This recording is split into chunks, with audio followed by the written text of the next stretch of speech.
first like to thank the organizers for the invitation to speak today. It's a great pleasure to be able to present to you some of the work. I started my lab in about July, so it's been a really trial by fire and a real exciting opportunity to really see how we can, in a biological engineering department, really try to think about the critical problem of tuberculosis. And before I dive into my talk, what I want to show you is what you're looking at here. So here are just macrophages infected with kind of a transcriptional reporter strain of MTB viability. And what I want you to take away from this is in blue are the nuclei, and red are what we call transcriptionally inactive bacteria, and in green you see what we call transcriptionally active bacteria. And as you can see from this slide, and I think has become really apparent in TB, is that there's a tremendous heterogeneity in kind of single cell responses at the level of the bacterium, at the level of the macrophage, and as we begin to build up to larger kind of immune ecosystems such as the granuloma. So I'm just going to go ahead and dive right in. So I think, just as a reminder, I think it's really important to remember that tuberculosis is a huge global health problem. It's estimated that 1 in 3 individuals globally is infected with the bacterium, so that means about kind of a disease load globally of about 2 billion people. And one of the things that makes TB really, really difficult to treat in these human populations is an incredibly variable course of infection in infected individuals. And what do I mean by that? So the kind of the global paradigm that has existed for a long time in the field is that you have 1 in 3 individuals who are infected, but about 10% of those individuals go on to develop what we call active disease, which is characterized by your classical symptoms, coughing up blood, weight loss, fatigue. 90% are virtually asymptomatic or latent. Now, just as a reminder, while in the last talk we saw really great examples of immunotherapy, vaccine development, we currently still do not have a protective vaccine for tuberculosis. And the questions that we try to answer in our lab are what does immune success look like and how do we get there? And so one way that the field for a long time has thought about how do you actually understand what's different and what contributes to TB control is to ask what's different between those individuals who develop active disease relative to those who develop latent disease. And this is what we'll characterize as kind of a global model. There are kind of global immunological features that distinguish between kind of latent and active disease. And so you might set up that model, but actually over the last maybe 5 or 6 years, what we've actually begun to learn is that TB, instead of being kind of globally determined, is incredibly geographic in its nature. And so what do I mean by that? So here I'm actually summarizing about 7 years and millions of dollars of research in one simple slide.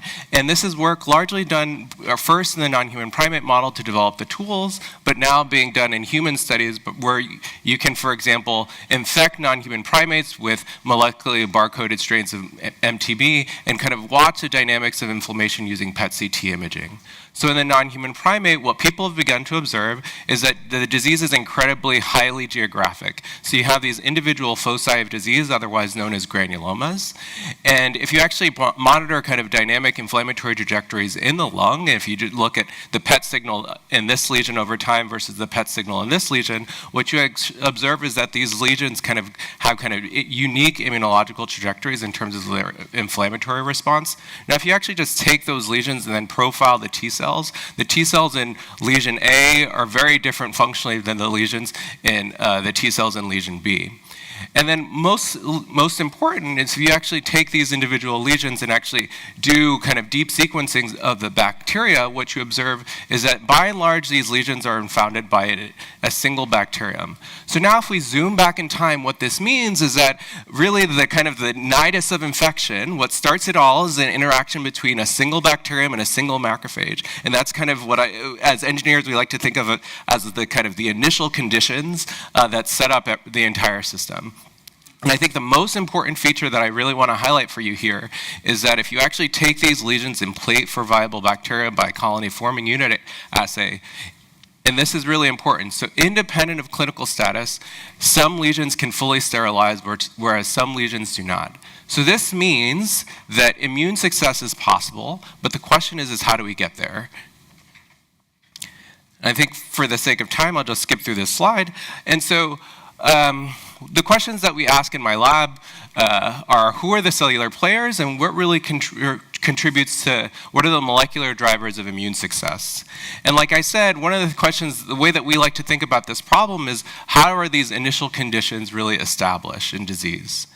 And so the way that we do this is we decided that if we think about it, one of the kind of the critical things you might think about, how do you actually control bacteria? So I think while the field has spent a lot of time thinking about T-cell responses in TB, what I think we really want to begin to think about is if we want to achieve sterilization, it's really about how do you actually drive the infected cells, namely macrophages, dendritic cells, and neutrophils, to bacterial control. And so those are the questions that we ask, and we've by and large started with the question of how do the macrophages actually contribute to both variable granuloma fate, and how do we actually manipulate macrophage function in TB disease? And so when we started this work, we started with this simple model where, for example, you might imagine that you want to move your macrophages from a kind of a permissive state, one that permits bacterial growth, to one that's restrictive. And I think we have lots of different models for thinking about macrophage states in disease.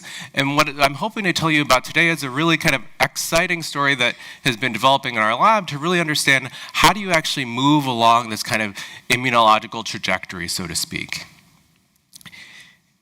And so I think it goes without saying that the kind of the paradigm in the field for a long time has been that you can start with kind of a neutral macrophage state, let's just call it M0, and we have these two kind of phenomenological extremes, kind of hyper-inflammatory or immunoregulatory, and that the model is that these cells are kind of incredibly plastic and polarizable. And so the work of a really talented medical student who unfortunately went back to medical school last week is to really begin to try to understand more complexity in TB infection and TB infected macrophages. Instead of just using two models of macrophages, what we started to do in our lab is build libraries of different macrophage phenotypes. And so the way that this is done is we're a human macrophage biology lab, and I want to underscore that. So by and large, what we do is we work with healthy CD14 monocytes that we get from healthy donors. We differentiate these macrophages using M-CSF or GM-CSF for 3 days. Then we replenish the media and add both M-CSF and additional range of different cytokines, and that's what I'm showing you here. And then on day 7, we started to just ask about the functional properties of these cells, their ability to respond to TLR ligands, their ability to control TB, to really begin to build kind of an enhanced molecular characterization of these cells. And so one thing I've always been envious of T-cell biologists is when they show FACS plots and they say, I have double positive this, and I can identify what kind of T-cell state that I'm in. But I think anybody who's ever tried to analyze macrophages by flow cytometry has always run into this problem that as you compare these different macrophage states, it's kind of quantitative differences as opposed to qualitative differences. And that's what I'm showing you here. So if we just look at the M-CSF cells and we look at a number of different surface markers, what you can see is that yes, there are differences, they change, they go from high to low, but if you actually use an isotype control and ask what % positive are these different macrophages, they're all positive for anything. So if anybody ever gave me a random tube of macrophages and said, what state are my cells in, I'd never be able to tell them because, in fact, this kind of binary gating strategy doesn't really work using the canonical markers that we have. So in an effort to really try to begin to understand, can we actually characterize these cells in new ways, what we started to use is single-cell RNA sequencing.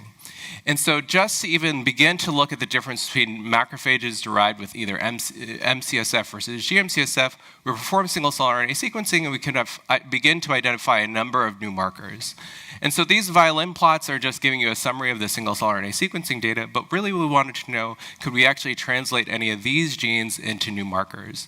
And what I'm showing you here is now just some of this expression analysis by Western blotting. So one of the genes that was highly enriched in our GM-CSF-derived macrophages was this gene thyroidoxin, which we think is really telling us something about the kind of oxidative state of the cells.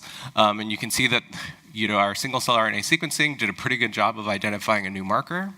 Now, it's not showing up super well here. We actually identified another marker. This is ALOX5AP, otherwise known as FLAP, which is really responsible for the production of inflammatory lipids. And you can see that also marks GM-CSF cells. And really importantly, I want to emphasize that these are not just markers, I think they're telling us something about the actual biological properties of these cells. So actually work by Charlie Sirhan's group last year actually demonstrated that if you take these different macrophages and actually challenge them with E. coli, their ability to produce either the pro-resolving lipids or the inflammatory lipids was incredibly different. So actually just this simple difference in expression can really even set up kind of very distinct kind of local environments, especially now thinking about new axes in addition to cytokines, thinking about lipids. Okay, so this is really great. So we found some new markers. But one of the other things that we ended up doing in this characterization is we also performed a number of different ELISAs to look at kind of the soluble response in response to different TLR ligands. And what you can see here is as you begin to look maybe at the ability to produce particular cytokines, maybe we're better able to resolve these different kind of macrophage states. Well, one of the things that I'm going to really focus the rest of the talk on was this observation that was made when we looked at the GM-CSF-derived cells. And, you know, I think as a new PI, you kind of learn by mistake sometimes. And I remember when my student came to me, and as you can see here, these in the GM-CSF case, we really don't see any production of IL-10. So my student first came to me and said, I don't think I saw any IL-10. I said, I think you did it wrong. And, and I think that was a mistake because he said, you can do the experiment next time. And so for the next subsequent 5 replicates, I subsequently ate my words on 5 different occasions.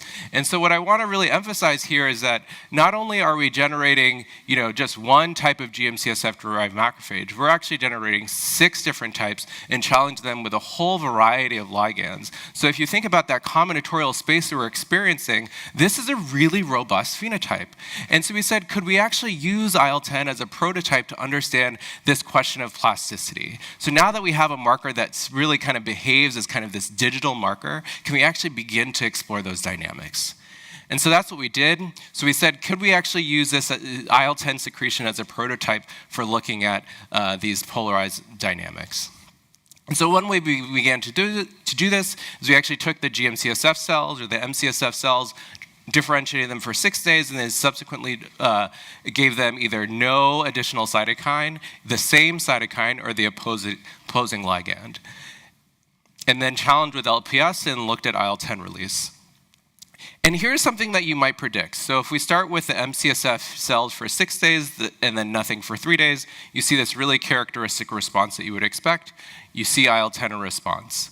Now, if you just resupplement with M-CSF again, you don't really see a huge impact, but once you add GM-CSF for 3 days, then you can actually see that this IL-10 release starts to go down. Now, really strikingly, when we go the opposite way, what we find is that, at least for the ability to produce IL-10, these cells seem to be trapped in this kind of very stable phenotype. And one explanation for this is that there's just differences in receptor expression, but we actually characterize the expression of the receptors on these cells, and they're the same, suggesting that there is some other kind of mechanism that may be contributing to these kind of durable states that we're observing.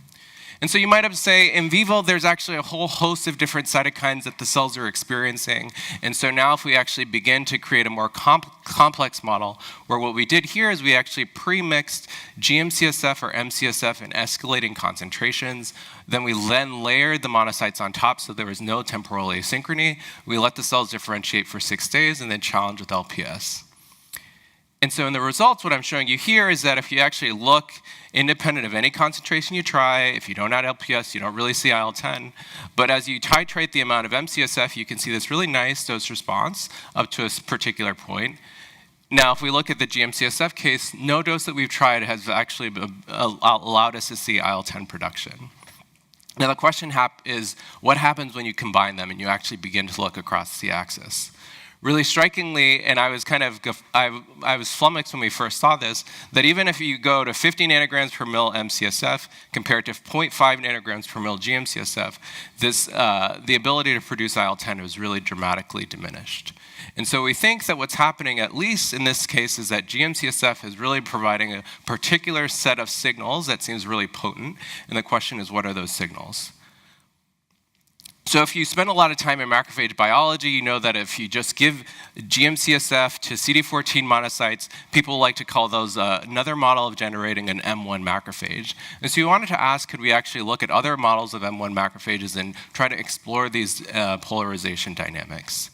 So that's what we did here. So we went with your very classical bread and butter model here, where we're going to differentiate our monocytes with M-CSF for 6 days, then add LPS plus gamma to make an M1 macrophage, or IL-4 to make an M2 macrophage. And the question we wanted to ask is, could we observe a similar kind of lack of polarization dynamic from the inflammatory state to another? And so in order to do this, what we just did is we did canonical flow cytometry. And what I'm showing you here is that if you look, say, for example, at CD206, which is a classical M2 marker, if you add IL-4, you see the characteristic increase in CD206 as you go from an M0 cell to an M2 cell. Now, really strikingly, if you start from an M1 cell and then give IL-4, you lose that ability to induce CD206. We can look at this across a number of different markers, and the trends are all the same. So again, if you look at something like CD200R, you no longer see this increase in expression once you start from an inflammatory macrophage position. Now, this has actually also been observed in mice, which is nice to sometimes have a phenotype that communicates between both mice and humans. Unfortunately, the mechanism that they implicate in this model is one involving inducible nitric oxide synthase. And so they were able to observe a very similar phenotype that they could begin to disrupt by using 1400W, which is an inducible nitric oxide synthase inhibitor. And really strikingly, if you actually look in their discussion, they say, you know, although INOS inhibition clearly improved, blah, blah, blah, blah, blah, you know, it partially restores, except human macrophages don't secrete NO, thus unidentified mechanisms are clearly at play. And so we're still working out what we think those mechanisms are. We have a really promising lead that suggests that there's a transcriptional repressor that's actually becoming activated in inflammatory macrophages, which is actually blocking the expression of these classical M2 markers when you're going from this state. So what we think we're at least observing right now is that there's this M1 star, which kind of represents this kind of hybrid state, which may still have the ability to respond to IL-4, but not through the classical phenotypes or markers that you would typically begin to explore. Now, one of the things that makes macrophage biology even more complicated is the kind of the sources of your different monocytes. And so just as kind of a monocyte biology 101, just to remind you that there's actually, we think that there are 3 different flavors at the very least of different monocytes. Our classical monocytes, which is what all these experiments were done with previously. We have an intermediate monocyte phenotype and a kind of a non-classical monocyte phenotype, which are just observed by looking at CD14 versus CD16 expression. And so the question that a graduate student, Josh Peters, in the lab has begun to ask is, how does the ontogeny of these different macrophages contribute to their kind of functional properties subsequently? And this is really important because if we actually think about TB disease, these non-classical monocytes are actually expanded in disease. And so one of the, in active disease in particular, and so one of the questions we wanted to begin to ask is, how do these different kind of monocyte expansion dynamics, cellular dynamics, contribute to kind of macrophage function in disease? And I'm just going to give you a little teaser for what that looks like. And so here what Josh did is he did 12 populations of macrophages by single-cell RNA sequencing and then tried to understand how do these different macrophages respond to various TLR ligands. And really what I want to highlight, draw your attention to is that independent of kind of the subsequent cytokines that are used to differentiate these macrophages, non-classical monocyte-derived macrophages actually retain a highly inflammatory properties. And so the question is, what really governs what makes non-classical monocytes incredibly inflammatory? And if you think about what that means for TB disease, we're actually, one of the axes you really want to think about is both managing inflammation and tissue damage. How could non-classical monocyte-derived macrophages actually be contributing to that axis?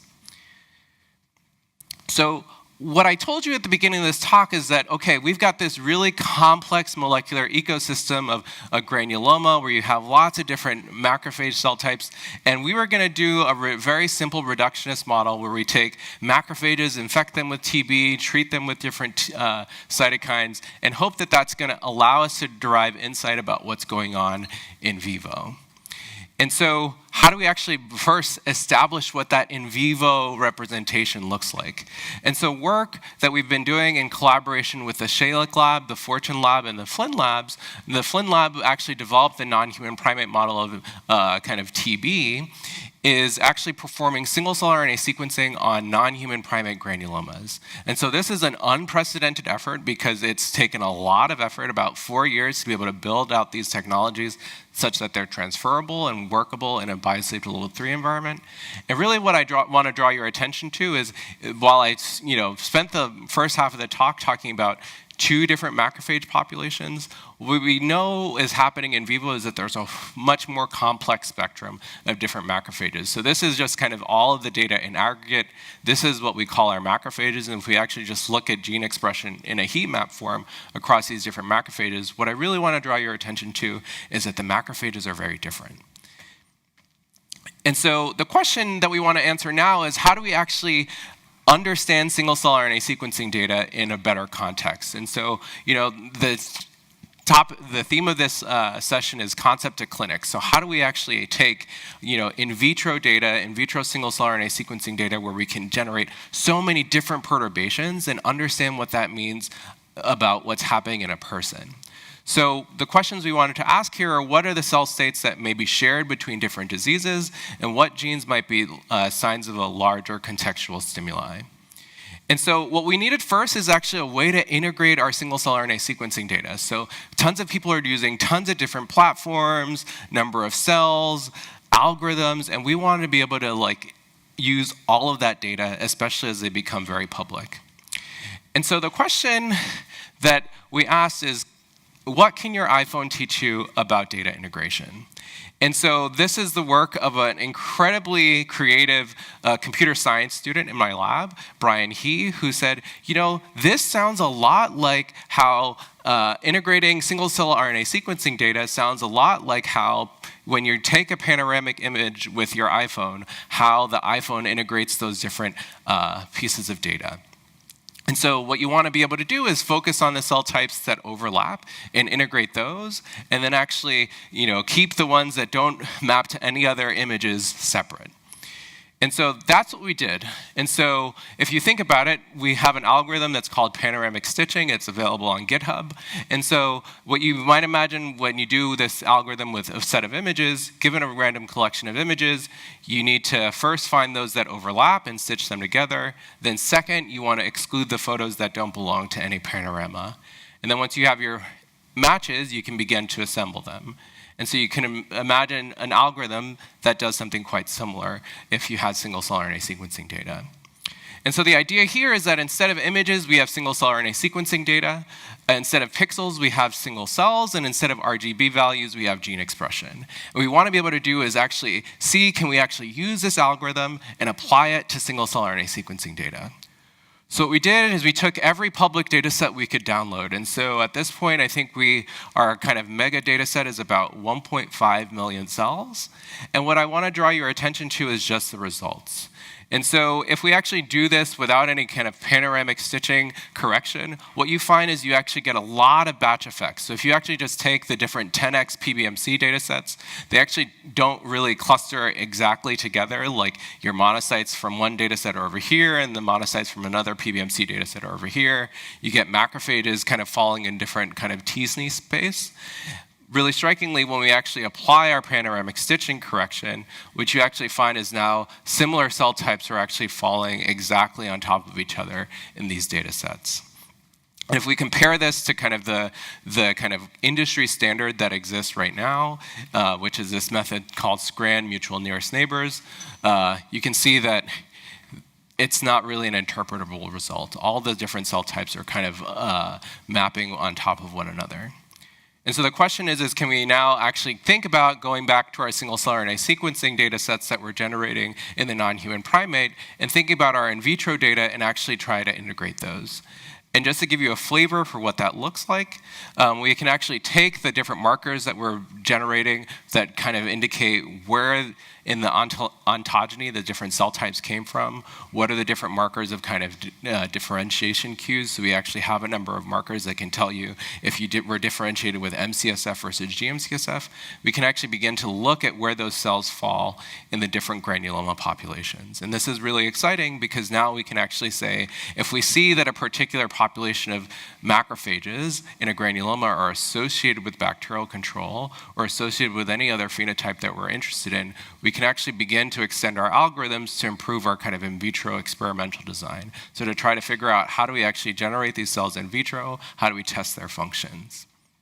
So to conclude, what I hope to have shown you today is that we can actually use single-cell RNA sequencing to really begin to unpack kind of the complex ontogeny of different cell kind of states and transitions that are happening in TB granulomas. Second, that inflammatory macrophages, at least in our hands, are appearing to adopt a semi-stable phenotype, at least using the markers that we have kind of at our disposal right now. And one of the things that I didn't really touch on, but one of the things that we're really excited about thinking about, given the kind of the subsequent follow-up studies we've done, is we were actually thinking about using protein expression in these macrophages to really kind of tell and try to unpack the cellular history, because if you think about it, these cells are no longer dividing, they're kind of turning on the expression of one protein, they're turning on the expression of another protein, and so we can begin to recover kind of cellular histories, and that as we move into this new era, or we continue to move into eras where we have lots and lots of data, I think it's really important to think about how we actually use algorithms to really empower our understanding. So with that, I will just close. So I really want to just thank the people who did the work in my lab, Brian He, Chris, and Josh for the macrophage biology.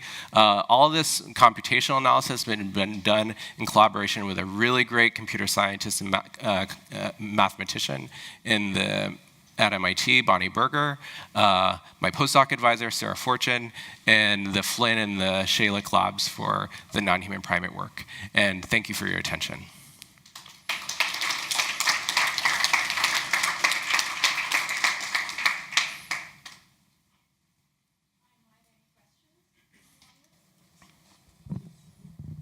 Yeah, that's very nice. I have a technical question on your single-cell stitching together.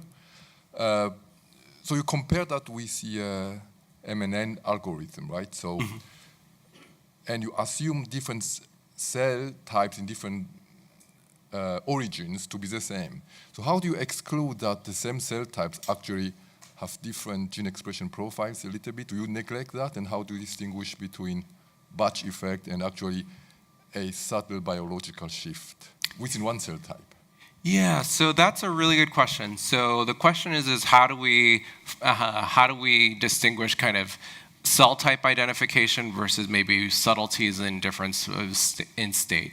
And I think what is essential to be able to define differences in state is to have kind of really robust differential gene expression. So if we actually take macrophages where we had plus minus LPS and then do the stitching algorithm, what you'll find is that you'll have your unstimulated macrophages and your stimulated macrophages kind of in a similar geography, but slightly shifted.